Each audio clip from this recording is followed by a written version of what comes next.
Nah, di sini sudah masuk ke tahap pemilihan formasi. Nah, di sini ada masuk ke tahap pengisian ataupun penguploadan dokumen.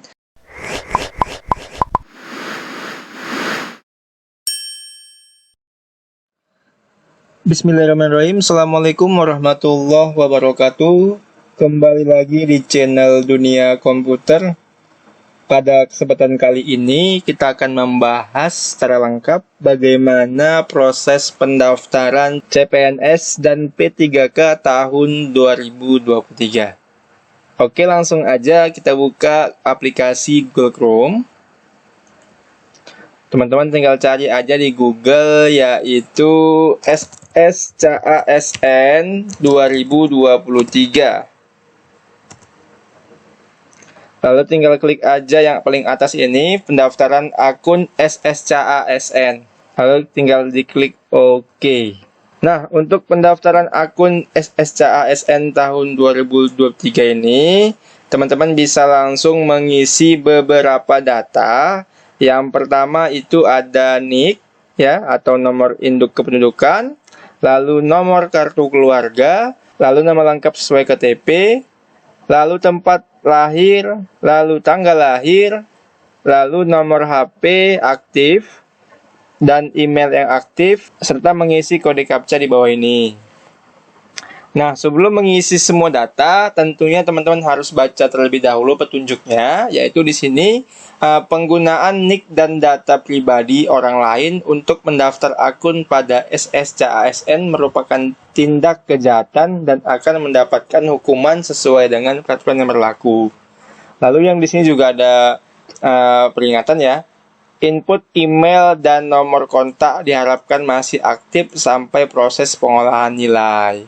Nah, di sini pastikan nomor HP dan email teman-teman aktif, karena nanti informasi-informasi terkait juga akan masuk melalui email dan nomor HP.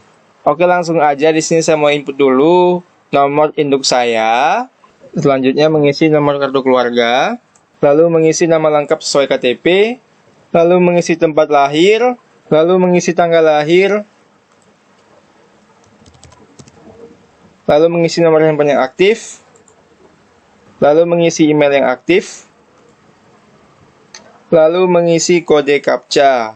Selanjutnya, teman-teman tinggal klik menu perintah lanjutkan. Nah, setelah dilanjutkan, nanti teman-teman akan masuk ke tahap pembuatan password untuk login ke laman ataupun ke akun SSCASN tahun 2023. Dan bagi teman-teman yang sudah membuatkan passwordnya, teman-teman langsung dapat login. Teman-teman tinggal klik aja menu login di atas ini. Nah, untuk login ke akunnya, di sini teman-teman disarankan untuk mengaktifkan kamera pada laptop teman-teman, bertujuan untuk mencegah oknum-oknum yang mendaftarkan NIK ataupun data dari orang lain sehingga dapat merugikan orang tersebut. Nah, di sini saya klik OK. Nah, kalau udah masuk ke laman seperti ini, untuk loginnya, teman-teman menginput nomor NIK dan password yang sudah teman-teman buat sebelumnya. Nah, di sini akan coba untuk login. Nah, selanjutnya di sini saya klik OK. OK, sudah masuk. Nah, di sini ada beberapa tahap pengisian dokumen ataupun data. Yang pertama, pengisian biodata. Lalu pengisian jenis seleksi. Lalu pengisian formasi. Lalu pengisian riwayat kependidikan, lalu pengisian dokumen, dan terakhir itu pengisian daripada resume. Nah, semua tahap-tahap dalam pengisian biodata ini harus teman-teman selesaikan, karena jika ada salah satu tahap yang tidak teman-teman isi, teman-teman tidak akan bisa lanjut ke tahap selanjutnya.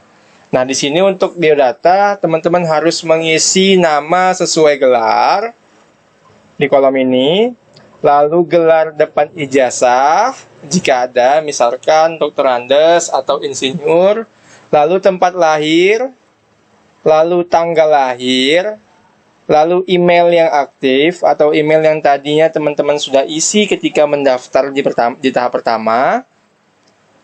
Lalu jenis disabilitas, di sini saya pilih non disabilitas. Di sini juga ada jenis kelamin, sesuaikan. Lalu di bawahnya ini ada domisili ya atau alamat. Di sini teman-teman tinggal isi aja sesuai domisili teman-teman, yaitu negara domisili yang pertama, lalu alamat domisili, lalu provinsi negara, lalu provinsi ya, lalu kabupaten, lalu akun media sosial. Nah, di sini teman-teman isi aja nama profil akun media sosial teman-teman. Lalu di sini juga ada tinggi badan ya teman-teman, status perkawinan, agama, nomor telepon, dan nomor ponsel. Nah, di atas ini juga ada ya teman-teman. Ini nama si pembuat akun, tentunya nama teman-teman. Lalu di sini juga ada gelar ijazah dari belakang ya. Misalkan teman-teman SPD atau ST berdasarkan jurusan teman-teman, sesuaikan dengan titel teman-teman. Lalu tempat lahir sesuai KTP, tanggal lahir, alamat pada KTP, lalu sedang mengikuti program beasiswa atau tidak. Kalau iya dipilih ya, kalau tidak dipilih tidak. Kalau udah diisi semuanya, teman-teman tinggal klik menu selanjutnya. Nah, di tahap kedua ini, teman-teman harus memilih jenis seleksi. Dan nantinya di sini, nomor induk teman-teman akan sinkronisasi berdasarkan nomor induk yang teman-teman daftarkan sebelumnya. Dan di bawah ini juga ada, Anda akan mendaftar sebagai apa. Nah, berhubung di bulan 9 tanggal 17 nanti, untuk seleksinya itu dibuka 2 jenis formasi, yaitu P3K dan CPNS. Jadi tinggal teman-teman pilih aja, apakah teman-teman ingin mendaftar P3K atau CPNS. Dan P3K itu juga ada jenisnya, yaitu P3K teknis atau P3K medis ya. Itu ada beberapa jenis P3K, tinggal teman-teman pilih aja. Lalu di sini contohnya saya pilih sesuai formasi yang dibuka. Nah, nanti kalau teman-teman misalkan pilih P3K, secara otomatis data teman-teman akan terbuka ya, ataupun data yang terdaftar dari Dapodik akan muncul, di mana teman-teman apa status teman-teman, apa status pelamar teman-teman, misalkan prioritasnya pelamar umum, lalu sekolahnya di mana atau saat meninggalnya di mana, lalu instansinya, lalu jabatannya, lalu jenis seleksinya, lalu jenis sertifikasinya jika teman-teman sudah sertifikasi pendidik ataupun serdik, lalu prodi pada Dapodik, lalu pendidikan teman-teman lulusan apa. Lalu di bawah ini apakah teman-teman terdata sebagai peserta XTHK 2 atau tidak. Jika teman-teman pilih P3K. Kalau teman-teman tidak pilih P3K, teman-teman pilih CPNS, nanti tidak akan muncul data Dapodiknya. Teman-teman bisa lanjut ke tahap selanjutnya, yaitu tahap formasi. Nah, di sini saya akan coba lanjutkan ataupun ke tahap formasi. Tinggal diklik aja menu selanjutnya, nanti akan masuk ke tahap formasi. Nah, di sini sudah masuk ke tahap pemilihan formasi. Jika teman-teman memilih formasi CPNS ataupun jenis seleksinya CPNS, nantinya akan muncul di sini keterangannya CPNS. Lalu teman-teman tinggal pilih instansinya. Setelah itu pilih jenis formasinya. Nah, di bawahnya ini teman-teman harus mengisi pendidikan teman-teman. Teman-teman pendidikannya apa, lulusan apa, lalu mengisi nomor ijazah, lalu tahun lulusnya, lalu tanggal ijazahnya, lalu nama perguruan tingginya, tinggal diisi. Nah, setelah itu teman-teman bisa mengisi CAPTCHA, lalu teman-teman dapat klik menu selanjutnya, yaitu di menu riwayat. Kita akan coba klik menu selanjutnya. Nah, pada menu riwayat ini, di sini teman-teman harus mengisi deskripsi diri, ya.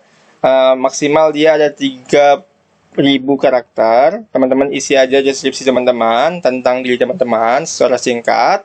Lalu riwayat pendidikan, tinggal teman-teman isi aja ataupun tambahkan riwayat pendidikannya. Bisa dari jenjang SD sampai dengan jenjang S2 ataupun S3. Lalu di sini ada pengalaman kerja. Jika ada teman-teman tinggal tambahkan pengalaman kerjanya. Lalu pengalaman organisasi, baik itu yang sifatnya organisasi masyarakat maupun organisasi saat perkuliahan.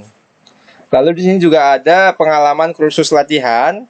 Misalkan teman-teman pernah mengikuti kursus ataupun pelatihan, atau teman-teman yang pernah mengikuti program prakerja, tinggal teman-teman tambahkan aja. Lalu di sini juga ada pengalaman pengembangan profesi. Nah, jika teman-teman ada lakukan pelatihan pengembangan profesi teman-teman saat ini. Dan nantinya untuk sertifikatnya, jika ada, teman-teman bisa lampirkan pada saat nanti penguploadan berkas di tahap dokumen. Nanti teman-teman tinggal satukan aja sertifikat pelatihan teman-teman dan sertifikat pengembangan profesi teman-teman. Nah, kalau udah, teman-teman bisa lanjut klik menu selanjutnya, yaitu dokumen. Nah, di sini ada masuk ke tahap pengisian ataupun penguploadan dokumen. Nah, di sini juga teman-teman diharuskan untuk menggunakan e-matre. Teman-teman harus memiliki akun e-matre dulu, daftar, lalu teman-teman bisa menggunakan e-matre ini. Dan di sini juga ada beberapa dokumen yang harus teman-teman lengkapi, yaitu kartu tanda penduduk, ijazah asli bagi lulusan perguruan tinggi luar negeri, scan-nya ya, ataupun boleh yang fotokopi tapi yang dilegalisir ya. Lalu transkrip nilai asli atau bagi yang perguruan tinggi boleh yang legalisir ya. Lalu di sini juga ada pas foto formal. Lalu jika teman-teman memiliki sertifikat pendidik atau sertifikat lainnya, teman-teman dapat mencantumkan di sini.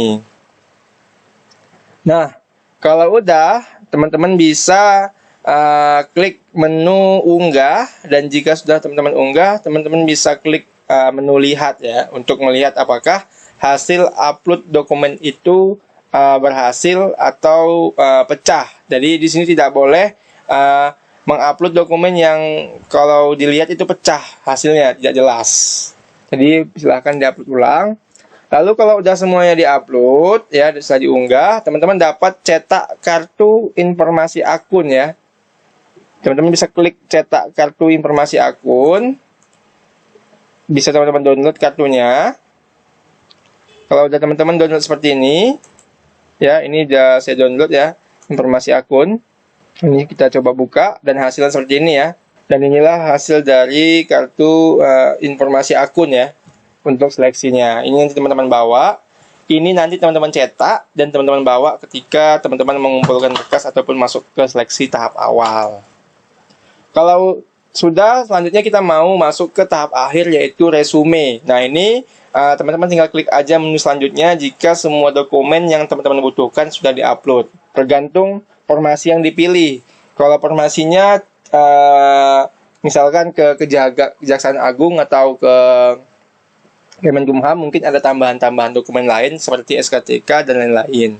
Berikutnya kita akan klik menu selanjutnya untuk masuk ke menu resume. Nah, di sini kita sudah masuk ke menu resume, yang dimana di tahap ini teman-teman harus menceklis ya satu persatu kotak-kotak ini yang di sebelah keterangannya. Misalkan jenis seleksi, ini jenis seleksinya ini, lalu diklik checklist dan pastikan semuanya sudah terchecklist. Dan pastikan teman-teman harus meriksanya dengan detail supaya tidak ada kesalahan data, karena kalau ada kesalahan data, misalkan tempat lahir ataupun tanggal lahir yang tidak sesuai dengan KTP, kemungkinan bisa tidak dapat diloloskan dalam seleksi administrasi ataupun seleksi tahap awal. Nah, ini tinggal cek checklist seperti ini. Kalau udah di checklist juga dokumen-dokumennya, untuk memastikan teman-teman dapat klik menu lihat untuk melihat dokumen-dokumen yang sudah diupload. Lalu kalau udah di checklist semuanya, teman-teman tinggal klik checklist petunjuk mengenai resume ini, sudah membaca. Lalu teman-teman tinggal klik saya setuju. Lalu teman-teman tinggal klik menu akhiri proses pendaftaran.